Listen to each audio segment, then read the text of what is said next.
everybody. Welcome. So I've been going through it. Okay, I'm always going through it, probably. So I am an anxious person, and my brain is always on the attack mode and always telling me that I'm bad at art and I'm a loser and I'll never achieve anything. A common one right now is that I've convinced myself that I'm secretly really bad at art and I'm tricking you all into thinking it's good. And then you're gonna find out and I'll be ruined. It's very irrational. It makes no sense, but this is what my brain tells me. But yeah, emotional full-scale attack from my brain often makes me think really, really stinky things about myself. I often feel like I'm not doing enough. I can sit down and on paper, I can look at all the things I'm doing, all the projects I'm working on. We have YouTube, we're working on a new webtoon, we have an ongoing webtoon, we just put out a book. But I look at it and I'm like, I'm not enough. And I'm sure I'm not the only one that feels this way. I feel like a lot of people go through this. Maybe not everyone, but I'm sure a lot of you do. And if you are going through it, I'm very sorry. I know for a fact it is really crappy, and we're gonna get through it together.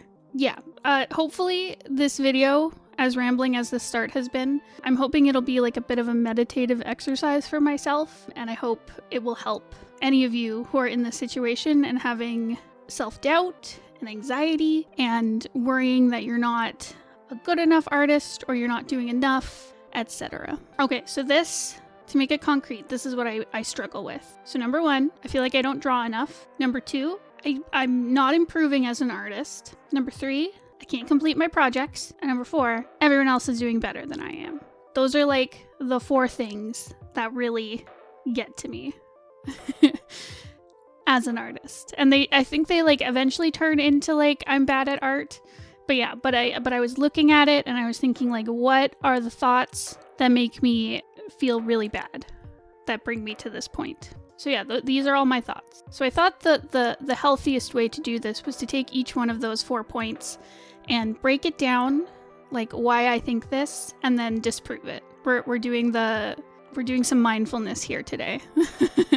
Okay, so number 1, I don't draw enough. Now, I'm sure a lot of us feel this way. It's a common feeling among artists, I think, where a lot of us are very ambitious and we are always told you need to be drawing all the time to keep improving. And I think for me personally, I get really down on myself when I feel like I'm not drawing enough. So I'll go for some weeks without, sometimes it's even days and I'm already ragging on myself, but I'll go for a couple weeks without really picking up my sketchbook or doodling on my iPad, or I'll be busy so I won't be able to work on my projects, or I can't post a YouTube video, or I don't post anything on social media. I just start to feel bad about it, and I'll think back on previous times in my life where I'm oh, I used to draw all the time in my sketchbook, or oh, I used to spend so many hours a day working on my comics. I start to get nostalgic for old times when I was supposedly really, really good at this stuff. The more guilty I feel, the harder it is to sit down and just draw something. Because I think if I pull out my sketchbook one afternoon and I'm okay, I'm gonna finally draw, and it can't just be a doodle. I'm I have to draw something really good, because it's the first time I've drawn in ages, and it's probably going to be the only time I draw in a little while, so I'm it has to be good. And then I just get discouraged, and then I don't want to draw anything because I'm it won't be good, so why even try? Yeah, it just spirals from there, where I continue not to draw and feel bad, and etc., etc. How do you get through that?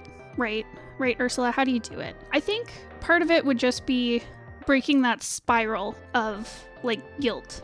And I think it's really important to just forgive yourself, because what I'll do is I'll be really upset with myself for not drawing enough, and I'll be okay, well, obviously I need to jumpstart this somehow. But yeah, I'll convince myself, I'm okay, the only way to jumpstart this and draw all the time is to do a really ambitious challenge. I'll be I'm going to do 100 days of comics again, or I'm going to do a 30-day challenge where I draw every day. Exercises like that can be helpful. If one of those challenges is calling to you and it's inspiring you to work, go for it. Don't let me discourage you. But I don't think they're good for me, because it's another expectation of myself that I will probably not meet, because obviously I'm not drawing because I'm very busy for whatever reason, and it's just giving myself another barrier to entry there. And I personally have a lot of trouble with follow through. I think I'm not the only one, but you know, it's a struggle. So I think instead of like making myself do a big crazy challenge, the best thing for me is when I sit down and I start being more mindful of when I do create things, breaking that cycle and being more forgiving of myself. So if I have a day where I sit down and like maybe we do a stream on here on YouTube, or maybe I'm like, okay, I have 10 minutes before my next meeting, maybe I'll pull out my iPad and do some doodles. Like it was maybe only 10 minutes of drawing or maybe an hour of drawing, and I only did it once that week. But I think it helps when I sit down and I say like, but I still did that. And it helps me, it starts to like build from there, because the more you kind of like keep in mind the positive things that you've done, it's easier to, it starts to outweigh all the negative points that you like rack up for yourself, if that makes sense. Because like I'm sure there's lots of times where I've been creative and I've just dismissed it. So like doodling in a notebook during a meeting, or I used to do it all the time in school. Like I'd be listening to a lecture and I'd just be doodling. And that still counts. That still counts as drawing something. It doesn't have to be a big fancy thing for it to count as drawing. And even if you're just doing a little doodle, your brain is still learning things. And like I said before, I do get nostalgic for times when I feel like I drew a lot. Those moments are always like in hindsight of that time. Because I remember, speaking of being in high school, when I would doodle all the time in my notebooks or drawing at home while chatting with friends, etc., like I look back on that time and I think like, oh my gosh, I drew so much. But I remember at the time I kept thinking like, oh, I need to be working harder. I need to be drawing more. I'm not drawing good enough. Or like when I worked part-time at like a cafe and I was doing comics on the side. I look back at that and I'm like, oh, I did so many comics. I was so good. But at the time, again, I felt like I wasn't doing enough. And if I would go a day without drawing, I would feel so stinky and bad. So yeah, so I look back on these times through rose-tinted glasses, but truthfully, I feel the same way then as I do now. So there you go. So I guess I just got to bring those rose-tinted glasses to the present and just be aware when I do create things and be like, good job, Ursula, gold star, you know? So I think some other things that are very helpful when I'm in the rut of not drawing enough and then berating myself about it, it's very important to remember that it's fun to draw, that I'm not like obligated to draw. It's not like a to-do list thing I have to check off. It's fun. And so some ways that I find ways to make it fun. One of them is like art journaling. So I do a lot of journaling. It's how I work through a lot of my big scary anxiety thoughts. But I find it's just fun to put in a little doodle of like a cute thing that happened that day. And like, I don't always share it with people. I usually share it with Bones when I do it. But yeah, and that's still drawing, even if it's just a little doodle in my journal. And also, when I sit down and I do work on one of my comic projects, I do remember that it's fun to draw.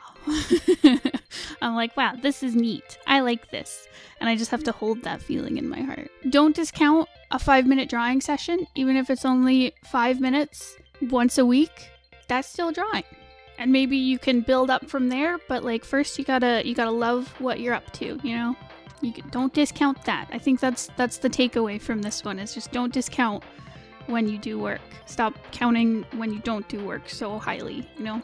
Another thing I find helpful when I want to push myself to draw more, a really good thing to do is to make it more accessible to draw. So this can be keeping your sketchbook in your pocket or in your purse. Keep your sketchbook on your desk so that when, you know, if I'm waiting for a meeting to start, I can just grab my sketchbook and flip it open and do a little doodle while I wait. Instead of putting it away in a desk drawer, then I have to go get it out, and it just creates more like barriers to getting to the point of drawing. And yeah, and there's so many different ways you can do it. I remember I used to draw on my phone with my finger when I was waiting for the bus some mornings, like back when I was working part-time, just because like I was bored, but it still counted as drawing, so kudos to me.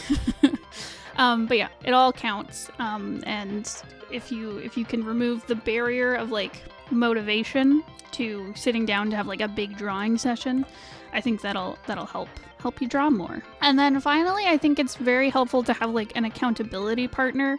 So for me, this is Bones, the other fellow on this channel. Sometimes he does have to like put his hands on his hips and wag his little finger at me and be like, Ursula, you gotta work on the project. If you want to hit our deadline, you gotta do it.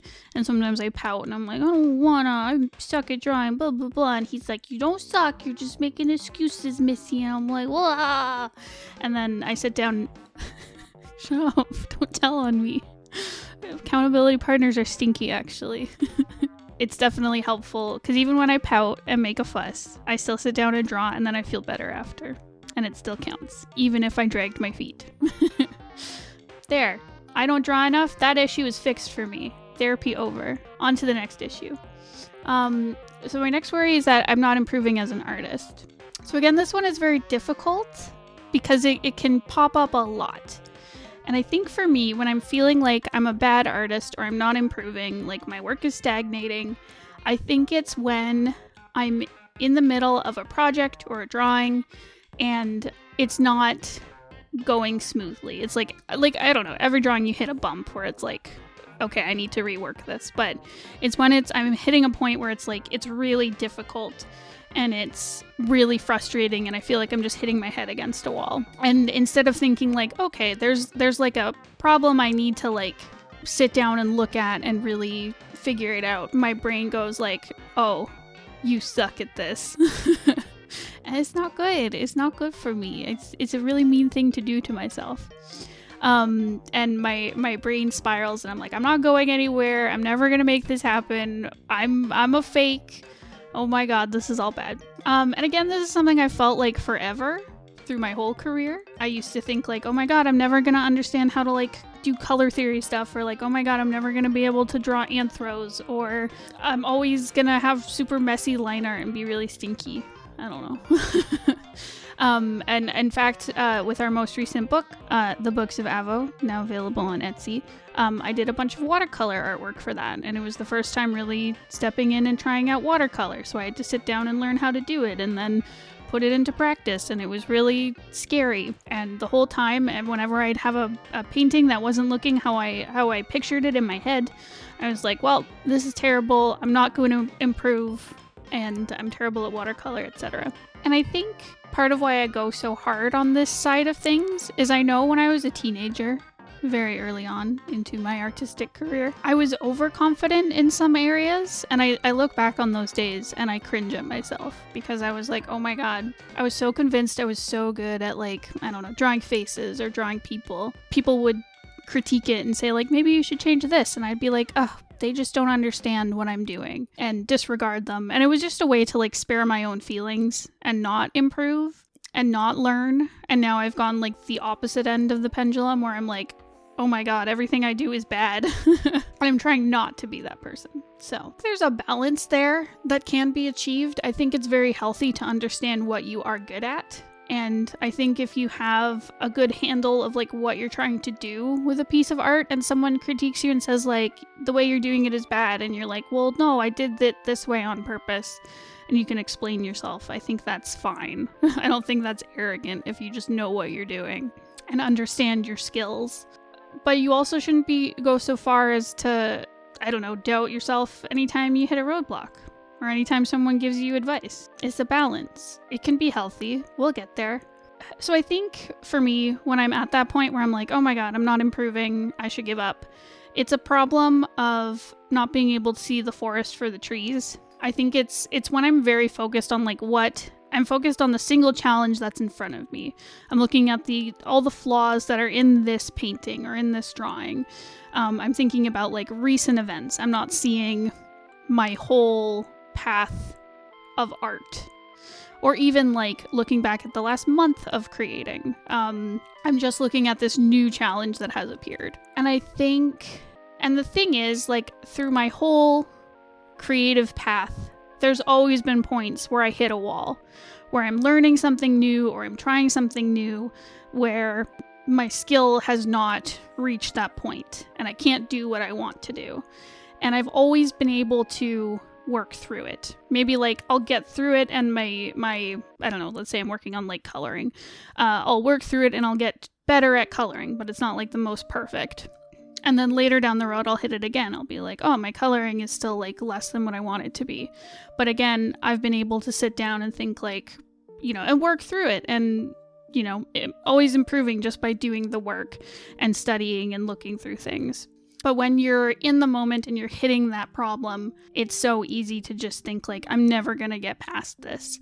And, I don't know, I should give up or I should try something that's easier for me to do. So I think it's very helpful to look back on moments where you've hit those walls and realize that like you've gotten past them. Maybe not the whole way, but you still got past them to a point that you felt satisfied. And again, I think it really helps to look at the forests. It's really helpful to just pull out your work that you've done for maybe like the past few months or the past year. You don't have to go all the way back to when you were a kid, because obviously like there's going to be a huge improvement, which can be helpful for your self-esteem. But it's really important to just look back over the past and just see how far you've come. Because you might say like, oh my gosh, I used to really struggle with creating good color schemes. And I look back a year ago and I look back now and like, oh, my colors are less muddy, for example. And it's really important to just remember that you are capable of learning and growing. Look at the forest sometimes, And I touched on it a little, but I think it's also when I hit these walls and I think like I'm not improving, it's when my knowledge has outpaced my skill. I've learned something new, but my hands can't do it yet. It's easy to think like, oh, well, I'm never going to do it because like I can't do it right now. Or I've tried like 5 times and I can't do it. But the thing is like, I just got to keep practicing. I got to get through that point where my work looks weird because I'm aware of all the weird parts of it until I can work through it and just practice makes perfect until it's at a point where I'm satisfied. And again, it's something that I've gone through many, many times before, and I can do it again, and so can you. And it's also a good thing, because it means you are learning.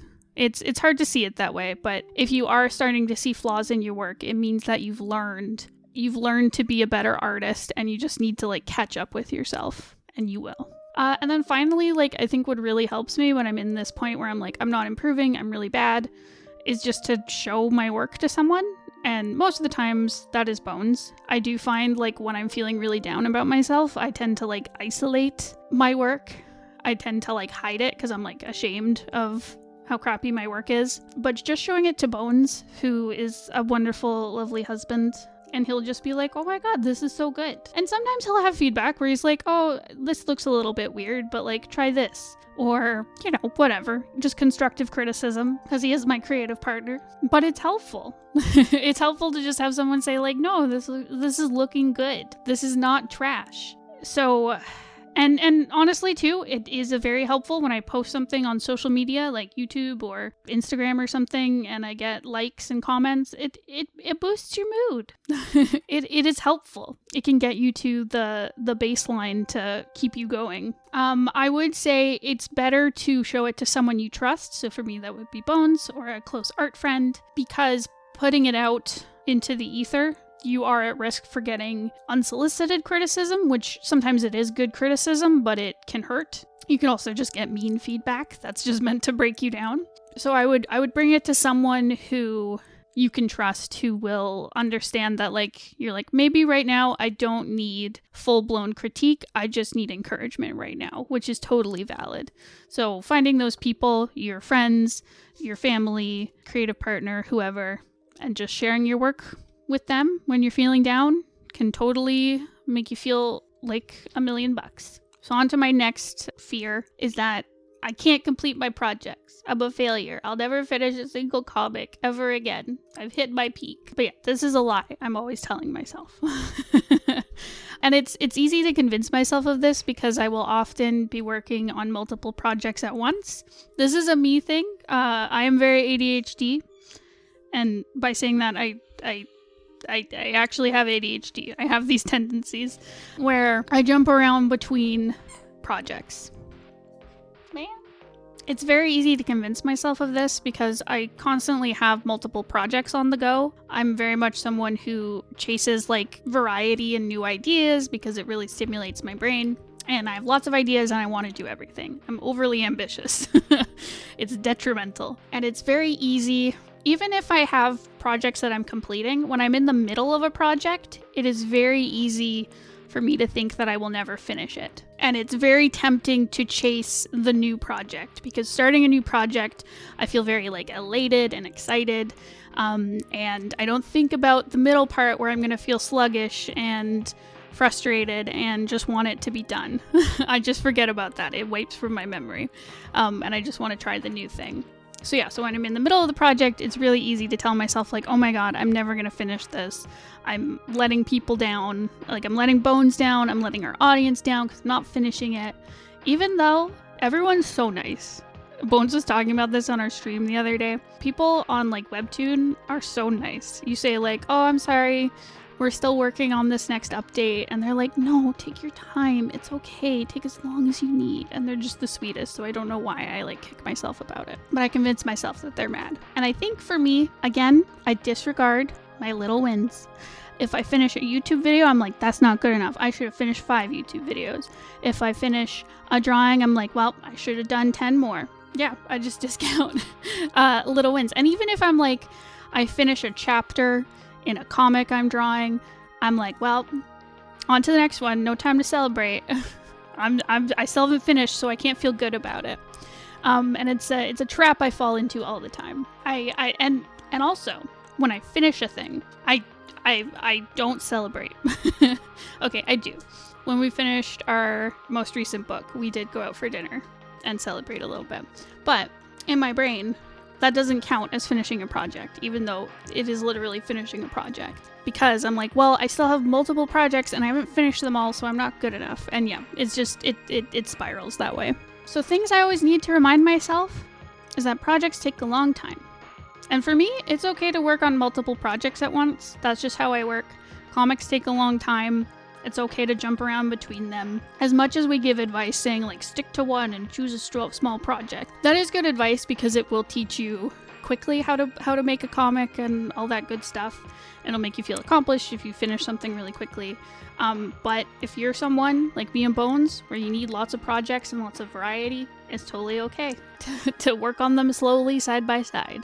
There's no right or wrong way to do it. And I need to just remember that it's okay and that it's about the creation, not the completing. And the other thing that would probably help me is just like having more realistic goals instead of focusing on finishing something.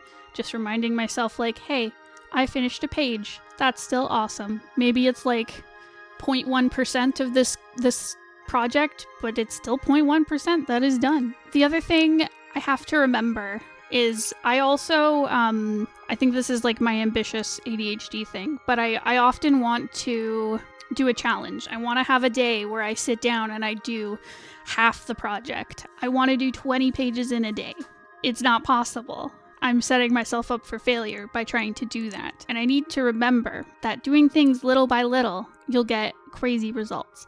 I always remember my dad would always tell me, because he used to go on canoe trips with my mom, and they'd be canoeing like across a lake, trying to get to like the next shore or the island or something that they're going to. And he'd be looking at where they're going, and he'd be like, oh my God, we're so far away. And like, my arms are so tired from paddling. It's so hard. And it would feel like it would take forever to get to the shore. And he found when he just put his head down and he just focused on like the next paddle stroke, just being in the moment and just doing the next step instead of staring at the horizon, he would look up and he'd be at the shore. And like, it would feel like nothing. I gotta remember that. It's like, you just do the next step. You don't worry about the big end result. You just do the next step. And you're gonna look up and it's gonna be done. Bones just leaned over and gave me some sagely advice. He's a soothsayer, my friends. So Bones was saying that in projects that I work on, there's a point where there is a day when I can sit down and do 20 pages in a day. And it's because I'll be working little by little on all these pages, and there'll just be like a little bit left of each to do. And so it is helpful to then sit down that day and just breeze through all those like little bits. But that tricks my brain. I bamboozle myself into thinking that I can do that from the start.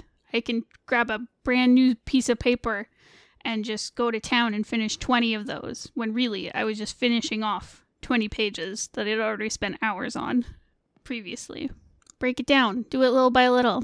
The journey is better than the destination, all that stuff. My last huge worry, and this one is the killer. This one has the knife, did the murder in the dining room. I worry that everyone else is doing better than I am. And honestly, this issue that I have, it makes me feel the most petty, the most stinky of a person, because it is petty. It comes down to like jealousy. It's mean to the people I compare myself to. It's mean to myself. It's a really bad habit that I have. And it has really bad consequences for my creative output, for my self-esteem. It's real bad.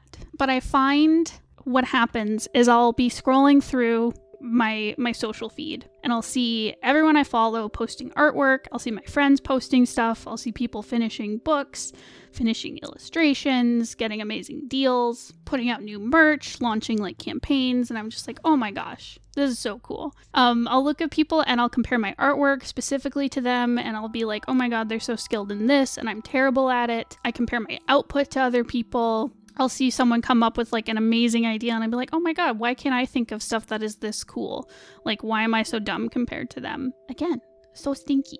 And the thing that sucks is like so many of these people that I compare myself to are people that I love. It's like my friends, it'll be Bones, and it's just all these people who are making amazing things, and I want them to keep making amazing things and to do well. And I am honestly like simultaneously super happy for them and also like super mean to myself at the same time. It's the worst. So yeah, so that's petty Ursula. Okay. I don't like her. She's stinky. But this stuff gets into my head. I do compare myself to others. I think the reason why is that I think there's a few reasons. So it is well known that social media in particular is curated and it just shows people's best moments. I guess that isn't always true. People do use social media to talk about bad things happening. For the most part, it's people putting out snapshots of good things that are happening. And when you look at it like in aggregate, where you're looking at all these good things, it's easy to tell yourself like, well, nothing bad is happening to these people. Like, they're not having self-doubt. They're not struggling with what they're working on. They're just putting out amazing pieces all the time. And it's easy to forget that, for one, people are curating stuff so that it's all good stuff going out. Social media platforms also allow people to schedule work. So they may have like a big buffer of work that they're doing, and then they'll put it out slowly over time instead of like right when they finish it. So it's easy to think that maybe their output is more than it actually is. Maybe they just have a buffer, which is honestly smart. But it gives that illusion, right? And I think the other thing with social media is that when you see your feed, when it's like multiple people, it can be several artists and creators, it's easy to see this big feed of all this productivity and great creations. It gives the illusion that people are putting out more work than they are. So individually, they all might be putting out like one piece of art per week. But when you see it all together, it's easy to think like they're putting out stuff every day, when maybe I don't see the same person for a week on my timeline. Does that make sense? It creates the illusion of like, again, more output than is actually there, because I group all the people together instead of looking at their individual creations, if that makes sense. How the heck do you fight these feelings? Because they're very hurtful to yourself. They can be hurtful to others around you if you act in mean ways upon them, which you should not do.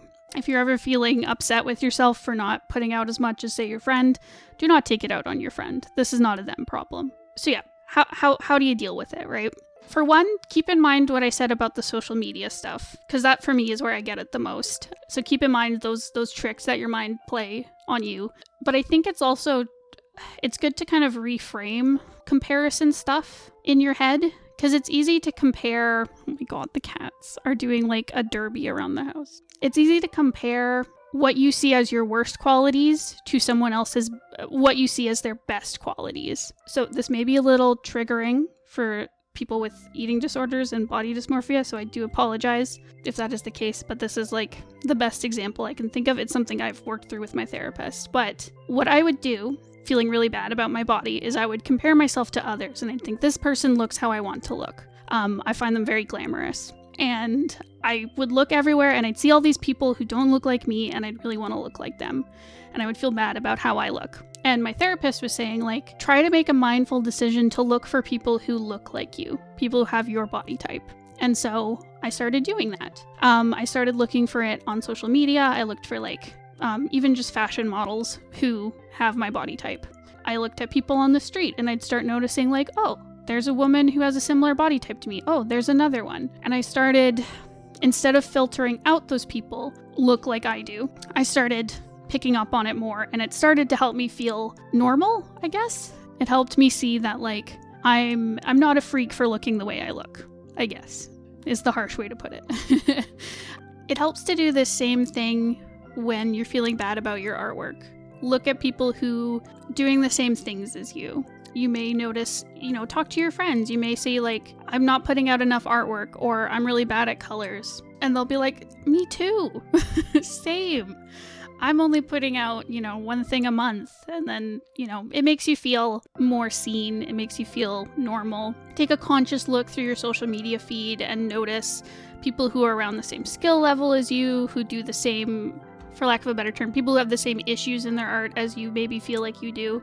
For example, maybe look at some of your favorite artists. Can they draw hands? Sometimes it's a struggle for them. And this isn't to say like go and make fun of them because they can't draw hands. Like that is not the point of this at all. Hopefully it'll make you feel more seen and more normal. Everyone is going through the same struggles as you and the same worries.